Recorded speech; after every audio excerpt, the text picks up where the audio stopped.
네, 사상 초유의 국민의힘 대선 후보 교체 시도가 무산되고 김문수 후보가 결국 공식 후보 등록을 마쳤습니다. 또 이재명 후보는 민주당의 텃밭으로 불리는 전남 지역을 돌면서 경청 행보를 마무리하게 되는데요. 오늘 두 분과 함께 이야기 나눠보겠습니다. 박상규 정치평론가, 조현삼 민주당 정책위 부의장 나오셨습니다. 두 분 안녕하세요. 안녕하십니까.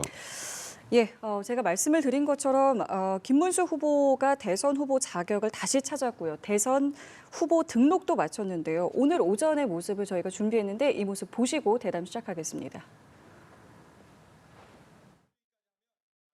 당의 의원총회나 또 비상대책위원회나 모든 그 지도부의 방향이 굉장히 강하게 작용했음에도 불구하고 이것을 이겨내고 민주주의를 바로 세워주신 당원 여러분들께 정말 감사드리고 우리 국민의힘이 얼마나 강력한 민주정당인지를 이번에 잘 보여주셨다고 생각합니다. 예, 오늘 오전의 모습이었습니다. 결국 김문수 후보가 대선 후보 등록을 했습니다. 그 사이에 정말 많은 일들이 있었는데요. 국민의힘 상황을 어떻게 보셨는지 두 분께 좀 여쭤보겠습니다. 먼저 말씀해 주시죠.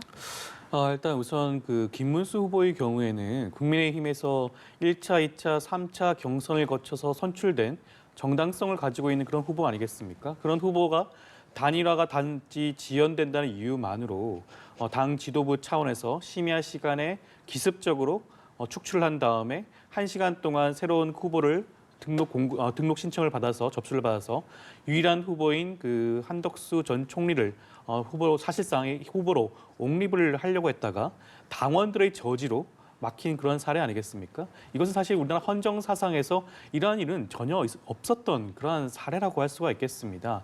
아마 당원들 입장에서도 심야 시간에 있었던 이러한 행패에 대해서 아마 엄중한 심판을 내린 것으로 보여지고요. 사실상 정당성이 있고 민주적 정당성을 가지고 있고 정당 민주에 부합하는 김문수 후보를 다시 한번 기회를 준 게 아닌가라는 생각이 드는데요. 여기에 대해서는 아마 국민의힘 지도부라든가 관련자들 차원에서는 일정 부분 당원들과 국민에 대해서 책임지는 모습까지 보여줘야 되는 상황이 아닌가라는 생각이 듭니다. 엄중한 심판이라고 하셨는데 사실 그 투표 결과가 이례적이라는 생각은 많이 이제 하고 있잖아요. 이 당원들의 마음이 이런 결과로 나온 이유 어떻게 좀 생각하세요? 조 변호사가 사실관계를 다 설명하셨으니까 예. 저는 어떤 점을 지적하고 싶냐면 신동욱 국힘 대변인이 예. 말했어요. 아주 근소한 차이로 그렇죠. 결과는 밝힐 수 없다. 이 말은 무슨 말이냐? 찬반을 물었는데 근소한 차이였다. 그러니까 50을 달성하는 쪽이 이기는 거였어요. 50%. 그런데 아마 그 숫자를 그렇게 표현한 걸로 볼 때 한쪽이 50을 겨우 찍었고 한쪽은 50이 조금 안 됐다. 이렇게 이제 추정해 볼 수 있는 것이거든요. 그 말은 한덕수 전 대행을 이렇게 지지하는 그 표도 만만치는 않았다. 하지만 예. 그 말씀한 대로 그 새벽에 기습적으로 이렇게 지도부가 절차적 민주주의를 심각하게 훼손하고 또 한덕수 전 예비 후보를 그냥 뭐 30몇 개 서류를 일시에다 사인을 한 뒤에 서둘러 입당을 하고 그러니까 이런 모습에 분노를 한 분들이 훨씬 많았다. 그다음에 예비 후보인 그 한덕수 전 총리뿐만 아니라 예. 나머지 그 경선에 참여했던 뭐 한동훈 전 후보랄지 홍준표 미국 간 하와이로 갔다고 하던데 예. 그 홍준표 전 후보라든가 뭐 10명 가까운 후보들이 일제히 다 반대했잖아요. 문제 제기를 했죠. 예, 그러니까 이제 그 계파에서도 다 아마 그분들을 지지하는 분들도 여기에는 심각한 문제 제기를 했다. 그런 결과가 근소하게 나타났다는 것은 아까 김문수 후보도 얘기했지만 예. 적어도 국민의힘 안에는 당원 민주주의가 살아있음을 보여준 것이다. 어쨌든 민주주의는 다수결로 한 표라도 더 나온 쪽이 이기는 것을 채택하고 있으니까 예. 소수의 의견도 중요하지만 그래서 그것을 복원했다라는 얘기를 또 하고 있잖아요. 예. 그래서 어쨌든 저 조치가 있은 뒤에 이제 즉각 지위도 회복됐고 또 그 이후에 등록을 한 뒤에 이제 본인이 서울 남부지방법원에 제출한 가처분 신청 네. 그것도 취하를 함으로써 예. 어쨌든 시작은 별로 그렇게 아름답지 않았지만 끝 마무리는 좀 잘 하지 않았나. 그리고 이어지는 그 한덕수 전 총리를 모셔서 같이 또 이야기도 하고 예. 뭐 선대위원장을 제안했지만 일단 즉답은 안 했지만 어떤 식으로든지 돕겠다는 것을 이 표명을 했기 때문에 적어도 국민의힘 당원 민주주의의 살아있음 이것을 보인 점에는 의미가 있다. 다만 이런 그 어떤 행위를 보인 점에 대해서는 예. 차후로 그렇게 하겠지만 김문수 후보도 유감과 사과를 좀 표명하셔야 될 거고 이제 당무 우선권을 가진 후보잖아요. 예. 그리고 권영세 비대위원장은 책임을 지고 즉각 물러났고 예. 이제 권성동 원내 대표에 대해서도 친한계 의원 16명이 물러나라고 했는데 본인이 좀 책임에 걸맞는 행동을 좀 했으면 하는 여론이 있는 것 같아요. 그렇게 길게 끌지 않고 새로운 체제를 출범시켰으면 하는 바람을 갖습니다. 자, 그럼 여기서 지금 말씀하신 것처럼 오늘 한덕수 전 총리와 김 후보가 만나서 뭐 포옹을 하고 여러 대화를 나눴는데요. 그 이전에 있었던 한덕수 전 총리의 발언도 준비했습니다. 이 모습도 함께 보시죠. 대선 출마 결정 전후 제게 보내주신 응원과 질책을 무겁게 받아들입니다. 모든 것을 겸허하게 수용하고 승복하겠습니다. 김문수 국민의힘 대선 후보자님과 지지자분들이 이번 대선에서 승리하시기를 기원합니다. 제가 할 수 있는 일을 돕겠습니다. 예, 이 결과에 대해서 겸허하게 수용하겠다, 승복하겠다, 할 수 있는 걸 돕겠다라고 했어요. 그래서 조금 전에 이제 저희 평론가님께서 말씀하신 것처럼 그럼 선대위원장직 맡아달라라고 제안했는데 여기에 대해서는 즉답을 하지 않았거든요. 이 부분 어떻게 좀 전망하십니까? 한덕수 후보 입장에서는 김문수 후보가 공동선대위원장 제안할 것이라는 사실을 충분히 예측할 수 있었죠. 보통 일반적으로 경선 과정에서 패배한 후보에게 이긴 후보가 선대위원장을 제안하곤 합니다. 대부분의 경우에 이를 받아들이고 원팀이 되어서 선거를 치르곤 하죠. 그렇지만 지금은 상황이 좀 다른 것 같아요. 한덕수 후보의 경우에는 김문수 후보와 단 한 번도 제대로 된 경선 과정을 거치지가 않았습니다. 한덕수 후보의 경우에는 당 바깥에서 사실상 국민의힘 후보 자리를 요구하고 있는 상황이었고요. 김문수 후보의 경우에는 당 내에서 3차 경선까지 이르는 치열한 경선 끝에 최종 후보로 선출이 된 상황이었죠. 이런 상황을 고려하게 된다면 과연 한덕수 후보가 공동선대위원장 자리를 받아들여서 김문수 후보의 당선을 위해서 적극적으로 역할을 할 것인가? 직함을 받을 수는 있다고 하더라도 그것은 물리적인 결합일 뿐이고요. 화학적 결합을 이뤄서 단일 대우를 형성하고 이번 대선을 치를 수 있을 것인지는 좀 의문이 아닌가라는 생각이 듭니다. 이번 파동 전에 한덕수 후보의 경우에는 김문수 후보에 대해서 섭섭한 감정을 굉장히 적극적으로 밝혔죠. 신의를 상실했다라든가 국민을 배신한 거라시라든가 그런 식으로 강도 높은 발언을 했습니다. 아마 김문수 후보 입장에서도 모욕적으로 받아들여질 수 있고요. 각각의 그런 후보들을 지지하는 지지자 입장에서도 그 부분을 심각하게 받아들일 수밖에 없을 겁니다. 그렇기 때문에 형식적으로는 선대위원장 자리를 추후에 받아들일 수 있을지언정 화학적으로 결합해서 원팀으로 대선을 치를 가능성은 조금 낮지 않을까라는 생각이 듭니다. 여기에 대해서 어떻게 생각하세요? 뭐 적극 돕겠다는 얘기만으로 선대위원장을 수락한다고 보긴 좀 이르지 않을까. 아직은 뭐 만 하루도 지나지 않았고 앙금이란 말씀하셨는데 워낙 두 분이 국회 사랑제에서도 그렇고 너무 열띤 그 감정의 서로 상처들을 좀 주고받았기 때문에 당장은 어렵겠지만 한동훈 전 후보가 뒤에서 돕겠다고 했잖아요. 그보다는 좀 오늘 나온 표현은 좀 더 적극적인 표현이 있다. 뒤에서 돕겠다는 건 명확히 참여하지 않겠다는 의사표시를 한 데 반해서 적극 돕겠다고 그랬거든요. 예. 어떤 뭐 그 위원장이든 혹은 뭐 여러 가지 역할이 있을 겁니다. 공동 유세도 생각해 볼 수 있고 이런 것들은 얼마든지 국힘 당원이 됐잖아요. 그래서 그 워딩이 있어요. 당의 끝까지 남아서 좀 도와달라. 그 말은 며칠 안 돼서 바로 탈당할 수도 없고 당원 입장이고 또 총리와 권한대행 역할을 해온 분이고 경제 전문가고 통상 전문가고 그래서 당면한 지금 그 미국과의 통상 관세 협상에서도 역할이 있을 분이기 때문에 물론 뭐 실질적 역할은 없지만 그 전문가로서의 역량을 높이 사서 여러 가지 방안을 모색하지 않을까 저는 그렇게 봅니다. 알겠습니다. 자, 그렇다면 앞으로 이 선대위는 또 어떻게 꾸려질지도 궁금한데요. 일단은 사무총장의 4선에 박대출 의원을 내정을 했고요. 이제 앞으로 이제 이 선대위의 모습들도 이제 나올 텐데 어떤 모습을 좀 갖추어 줄 거라고 생각을 하십니까? 김문수 후보 입장에서는 어찌됐건 발생한 갈등을 봉합할 수 있는 그런 선대위를 구성하고자 용광로 선대위를 구성하고 싶어 하시겠죠. 아마 그런 인선 작업을 진행할 것으로 보여지긴 하지만 저는 그것이 과연 대선 전략에 적합한지는 김문수 후보 측에서 한번 살펴봐야 될 문제가 아닌가 싶습니다. 방금 말씀하신 사무총장으로 박대출 의원을 선임한 것부터가 저는 좀 문제가 아닌가 생각이 드는데요. 박대출 의원 같은 경우에는 친윤계 의원으로 불리는 분이죠. 이번에 탄핵 반대에도 적극적으로 참여를 했고요.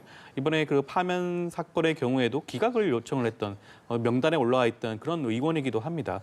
여러 가지 측면에서 중도 외연 확장의 걸림돌이 될 수 있는 그런 분일 수도 있는 상황인데 지금 친윤계의 대표적인 후보였던 한덕수 총리와의 이번 갈등을 이겨내고 최종적으로 국민의힘 후보로 선출되었음에도 불구하고 첫 번째 인사로 친윤계인 인사를 사무총장으로 임명했다는 자체가 중도층으로 봤을 때는 어떠한 시그널로 받아들여질지 추후에 있을 선대위 구성에서도 어떠한 인선이 작용될지에 대해서는 뭔가 미리 보여지고 있는 일종의 시그널이 아닌가 생각이 들어서 아마 김문수 후보 입장에서는 선대위 인선에서 조금 더 고민해 보아야 될 필요가 있지 않나 생각이 듭니다. 그러니까 물론 지금 뭐 나온 건 아닙니다만은 일단 이 박대출 의원 내정으로 비춰봤을 때 당이 통합을 하려다 오히려 중도 확장을 놓칠 수 있다 이런 지적을 하셨습니다.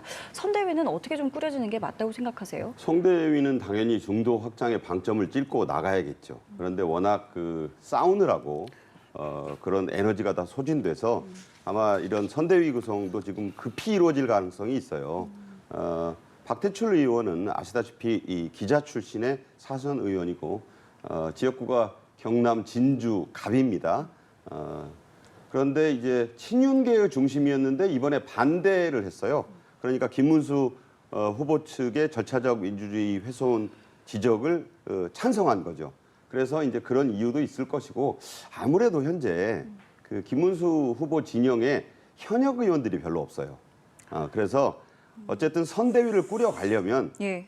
절대 다수를 차지하고 있는 영남 친윤계를 또 생각하지 않을 수 없는 그런 인선이 아니었겠느냐 이렇게 보고 사무총장 혼자 다 하는 건 아닙니다. 그렇지만 그런 점이 있고 또 아까도 말씀드렸지만 친한동훈계 16명 의원들이 권성동 원내대표도 같이 물러나라고 이제 성명을 냈는데 이분들이 왜 그러시는지는 알겠어요. 충분히 이해도 되고 그런데 원내대표는 선출직입니다.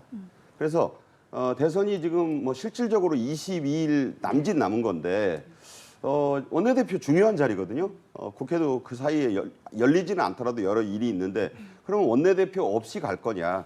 그러면 대선이 코앞인데 원내대표 경선을 해야 되느냐? 사실 그런 부분도 있거든요. 그래서 정치적 공세일 수도 있고 책임을 묻는 것일 수도 있는데 이게 또 너무 지나치면 그 정도 성명 내서 지적하고 물러나야 한다라는 책임을 지적하는 것을 넘어서서 진짜로 축출로 가게 되면 자꾸 요새 그 민주당이 쓰는 쿠데타란 말이 또 이 국민의힘 안에서도 막 난무해요. 그러니까 너무 그렇게 날선 용어로 상대방을 공격할 때가 지금 아니다. 상당히 지금 선거판이 그 불리한데 또 싸우다가 늦었고 자 이렇다면 좀 더 화합적인 모습을 가져가야 된다. 그런 생각을 해서 공격도 적당한 선에서 자제하고 이제 포선을 밖으로 돌려야죠. 일단은 그런 대선에 생각. 집중을 해야 된다. 뭘 당연하지 않겠습니까? 지금 여러모로 뒤져 있는데 내전하고 있을 때는 아니다. 이런 생각이 듭니다.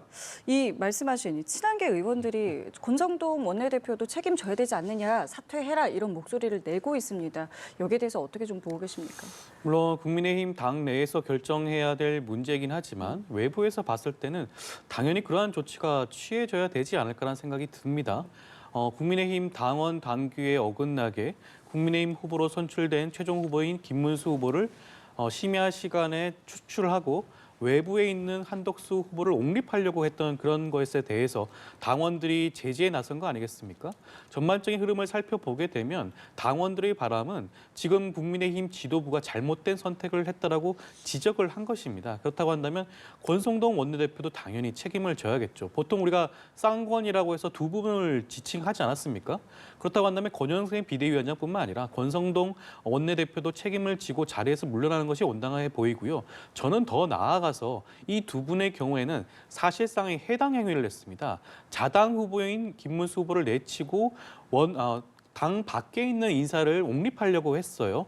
사실 단일화가 목표라고 한다면 김문수 후보로 단일화하는 것이 국민의힘 입장에서는 당연한 겁니다. 김문수 후보를 중심으로 해서 빅텐트를 치고자 노력을 했어야 됨에도 불구하고 그러한 모습을 전혀 보여주지 않고 오히려 축출하려고만 했죠. 이 모든 것을 살펴봤을 때는 단지 사퇴뿐만 아니라 이 두 의원에 대해서는 당내 징계 절차까지 회부를 해야 되는 게 아닌가라는 생각이 외부에서는 들 정도예요. 그렇다고 한다면 당연히 권성동 원내대표의 경우에는 사퇴할 필요성이 있다고 보여지고요. 저는 더해서 선대위 구성에 있어서도 이번에 책임이 있는 사람들의 경우에는 선대위에서 철저하게 배제해야 될 필요성이 있지 않나라는 생각이 듭니다. 그래야지만 앞서 말씀드렸던 중도 외연 확장이라든가 국민의힘의 정체성을 더욱더 튼튼하게 할 수 있는 그러한 길이 아닌가라는 생각이 듭니다.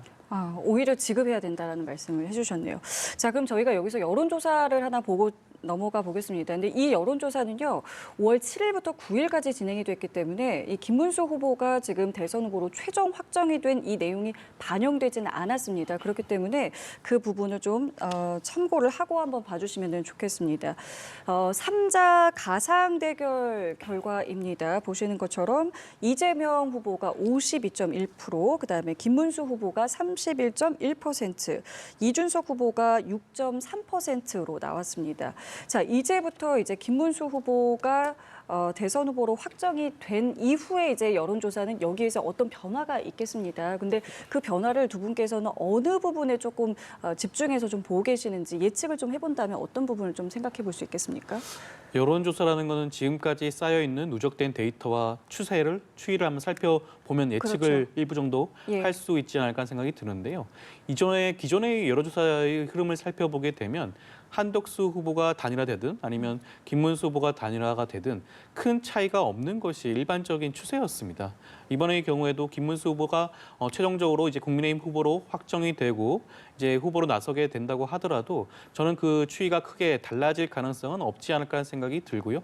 오히려 중도 보수층의 입장에서는 이번에 국민의힘의 이번 파동에 대해서 굉장히 큰 실망을 했을 가능성도 있지 않을까 싶고 오히려 그 반사 이익으로서 개혁신당의 이준석 후보가 오히려 더 유리한 그런 측면을 맞을 가능성도 있지 않을까 하는 생각도 조심스럽게 듭니다. 예, 사실은 홍준표 전 시장의 경우도 이번 대선은 뭐 이재명 대 이준석이다 이런 발언을 하면서 그러니까 결국에는 이준석 후보를 조금 봐라라는 이제 취지의 발언을 좀 내놓기도 했는데 글쎄 어떻게 보세요? 이 이준석 후보에게 어떤 좀 유의미한 변화가 좀 있을 거라고 생각하십니까? 리얼미터가 한 조사는 방금 말씀하신 대로 단일화가 지지부진하던 때 실시된 겁니다. 그렇죠. 예, 그리고 저기에서 한덕수 예비 후보가 상당히 강세를 보였던 부분이 지워진 거거든요. 그러니까 그걸 감안하고 보셔야 된다. 저는 그 보정을 어떻게 해야 되냐. 예. 이재명 후보는 아직 과반은 넘지 않았다고 봐요. 다른 여론조사도 있는데. 그러니까 단독 선두인 것은 맞습니다. 40% 후반대라고는 대개들 일치되게 말하는데 리얼미터는 52.1%를 제시함으로써 이른바 승부가 끝났구나.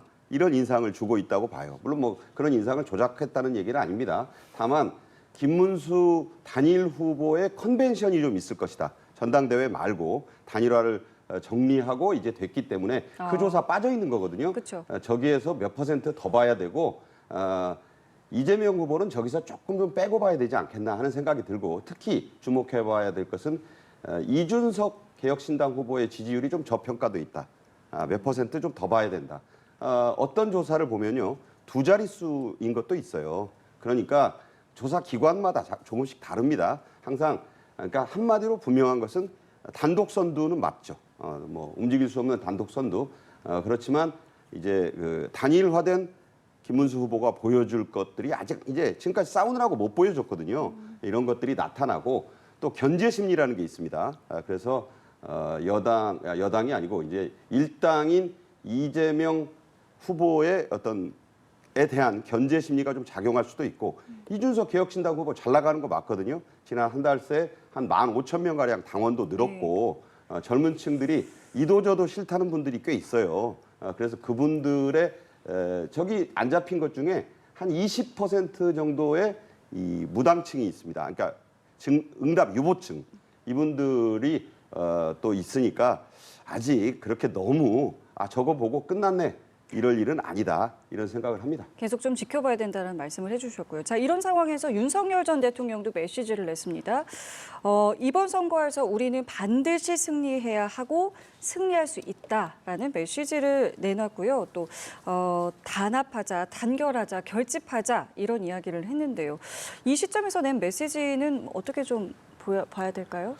윤석열 전 대통령 이번 메시지에 대해서 아마 국민의힘 측에서는 오히려 또 당황스러울 것 같아요. 과연 이것이 대선 전개되는 분위기에 어떠한 영향을 미칠 것인가? 긍정적인 영향을 미치지 않을 것은 명확관화합니다. 윤석열 전 대통령 때문에 이번 조기 대선이 이루어지고 있는 것이거든요. 그렇다고 한다면 메시지를 낼 게 아니라 계속해서 자중하는 모습을 보이는 게 온당할 텐데 이렇게 사실상의 메시지 정치를 한다? 굉장히 부적절하다고 할 수가 있고요. 어떻게 보면 이번 대선 구도가 더욱더 명확해진 게 아닌가라는 생각이 듭니다. 이번 대선은 내란을 종식을 원하는 세력과 내란 세력, 그리고 헌정을 수호하려는 세력과 헌정을 파괴하는 세력 간의 그런 대선 구도라는 것을 윤석열 전 대통령이 다시 한번 보여준 게 아닌가라는 생각이 들고요. 윤 전 대통령이 이번 메시지를 통해서 김문수 후보에 대한 철저한 적극적인 지지 의사를 표명하지 않았겠습니까? 그렇다고 한다면 김문수 후보의 입장에서는 이러한 프레임에서 극복하기 위해서는 윤 전 대통령에 대한 출당 조치가 선행이 되어야 될 거예요. 윤 전 대통령을 끌어내지 않고는 이번 조기 대선 제대로 치르기가 힘들 겁니다. 중도층과 중도 외연 확장을 위해서라면 그러한 모습을 보여주고 그러한 결기를 보여줘야 할 텐데 아마 그렇기가 쉽지가 않아 보이죠. 지금까지 겪어온 모습을 보게 되면 그렇기 때문에 아마 이번 대선 자체는 앞서 말씀드린 것처럼 더욱더 명확한 구도 아래 선거가 치러질 가능성이 더욱더 높아진 게 아닌가라는 생각이 듭니다. 메시지를 낼 때가 아니었다, 부적절했다라고 평을 하셨네요. 네, 뭐 그렇게 볼 수 있죠. 그리고 내일 또 본인의 내란 그렇죠. 재판에도 재판이죠. 나가셔야 되는 시점이기 때문에 예.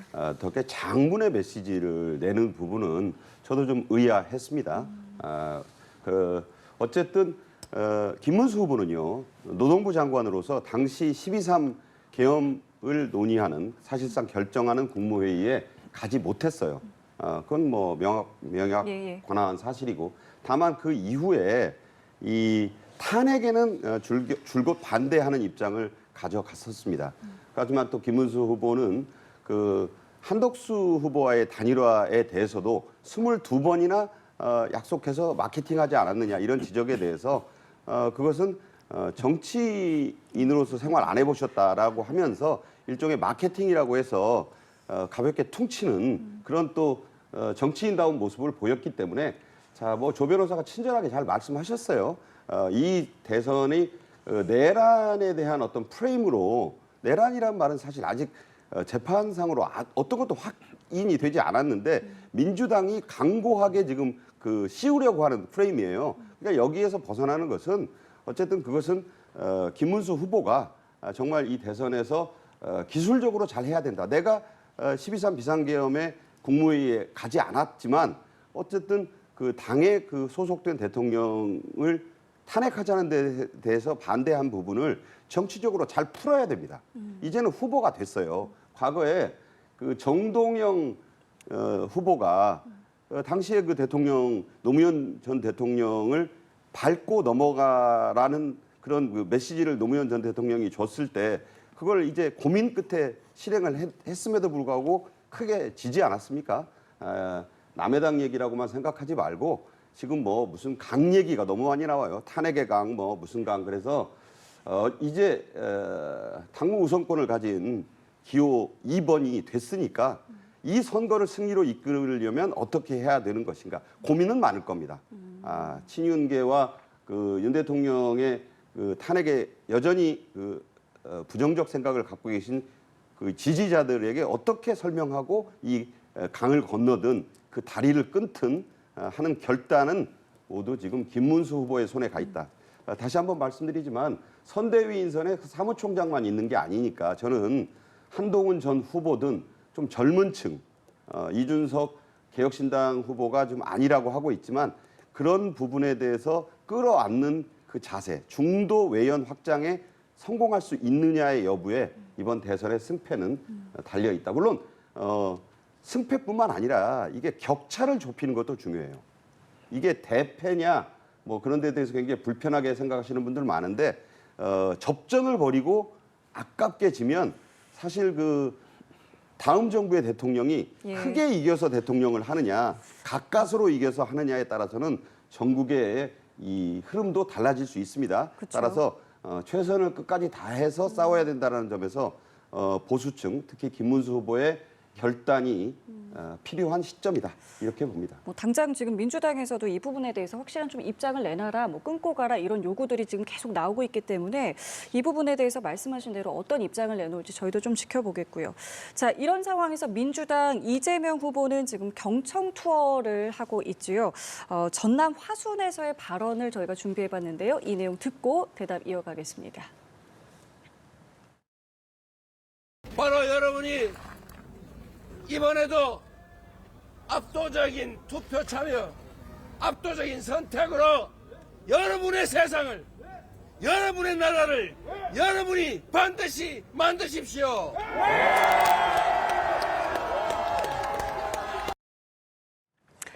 네, 이재명 후보의 발언 함께 들어보셨습니다. 지금 전남을 방문해서 여러 이제 발언들을 내놓고 있는데 지지 연설이라던가 뭐 여러 가지 분위기, 이재명 후보의 이런 지금 모습들에 대해서는 어떻게 좀 평가를 하십니까? 이재명 후보 뭐 웃음이 많이 늘으셨어요. 창녕 이 앞선 날 창녕에 가서는 거기가 고향이 이제 홍준표 전 대구시장 예. 고향인데 보수 출신 대통령 김영삼 전 대통령 어록을 소환해서 우리는 가만히 있는데 상대방이 자빠진다. 그러면 이기는 것이다. 하면서 시종일관 미소를 짓는 모습을 국민 여러분도 보셨을 것이고 전남 화순은 그야말로 텃밭 중에 텃밭 아니겠습니까? 경청 투어란 이름이 보여주듯이 굉장히 여유롭고 또 뭐 하나 앞서가는 후보의 그 여러 가지 모습을 보이고 있는데 이제 대선이 내일부터 공식적으로 시작이 되고 그쵸. 또 여러 가지 이제는요. 싸우는 것도 중요합니다. 물론 그 내란 프레임에 대한 다툼, 비상계엄에 대한 다툼, 내란 척결 뭐 여러 가지 이슈들이 나올 텐데 국민들이 간절히 바라고 있는 것은 지금 사실 누란 하는데 계란 쌓아놓은 위기는요 관세 통상 무역 전쟁이 코앞에 닥쳤다는 거예요. 자 이런 부분들에 대해서 이재명 후보가 늘 하는 얘기 있지 않습니까? 먹사니즘, 잘사니즘, 꿈사니즘. 자, 그런 니즘에 대한 얘기가 좀 많이 나왔으면 좋겠고 국민들 민생을 정말 어떻게 잘 살릴 수 있느냐, 누가 유능하고 통합적인 대통령이 되느냐. 오늘 윤여준 그 선대위원장이요? 선대위원장 그분이 뭐 대표로 이재명 대표 대신에 쭉 그걸 읽었는데 이분이 나온 것도 굉장히 상징적인 장면이에요. 그러니까 저분이 보수 진보를 다 왔다 갔다 하신 분이거든요. 올해 86세입니다. 저분이 그 대신했다는 이유는 앞으로 만약 이재명 후보가 대통령이 되면 보수 진보 할 것 없이 통합적이고 진정한 국민의 대통령이 되겠다라는 메시지를 지금 보여주는 상징적 이벤트 아니었나 저는 그렇게 받아들이는데 예. 아무튼 그런 것들이 내일부터는 좀 더 많이 되기를 바랍니다. 그러니까 지금 말씀하신 것처럼 내일부터 이제 공식 선거 운동입니다. 이재명 후보 뭐 여유 있는 모습이다라고 하셨는데 앞으로 어떤 모습, 어떤 전략 좀 보여줄 것 같으십니까? 지금까지 공식 선거 운동이 시작되기 전까지 이재명 후보의 경우에는 51군데의 시군을 찾았습니다. 소도시 중심이었고요. 사실상 공식 선거 운동 기간이 22일 동안 이렇게 소도시를 찾기는 쉽지가 않아요. 후보 입장에서는 그 전에 사전에 여러 지역을 찾으면서 많은 국민들과 시민들의 목소리를 경청하고 이들에게 이재명 후보가 바라는 그리고 꿈꾸는 대한민국에 대해서 설명하는 그러한 자리가 있지 않았나 생각이 들고요. 이제 공식 선거 운동 기간이 시작이 되면 첫 번째 출정식은 광화문에서 있습니다. 광화문은 우리나라 민주주의의 상징과도 같은 곳이죠. 빛의 혁명이 있었던 곳이 촛불혁명이 있었던 곳이 바로 광화문입니다. 그렇기 때문에 첫 번째 그 출정식 장소로 광화문을 택한 것이고요. 그 광화문을 통해서 내란을 종식하고 대한민국을 다시 일으켜 세우고 대한민국을 하나의 국가로 만드는 것에 아마 매진하겠다. 그러한 정책과 비전을 보여주겠다 그러한 뜻으로 아마 이번 선거 운동에 임하지 않을까 생각이 듭니다. 알겠습니다. 오늘 두 분 말씀을 여기까지 함께하겠습니다. 지금까지 박상규 정치평론가, 조현삼 민주당 정책위 부의장과 함께했습니다. 두 분 감사합니다. 고맙습니다.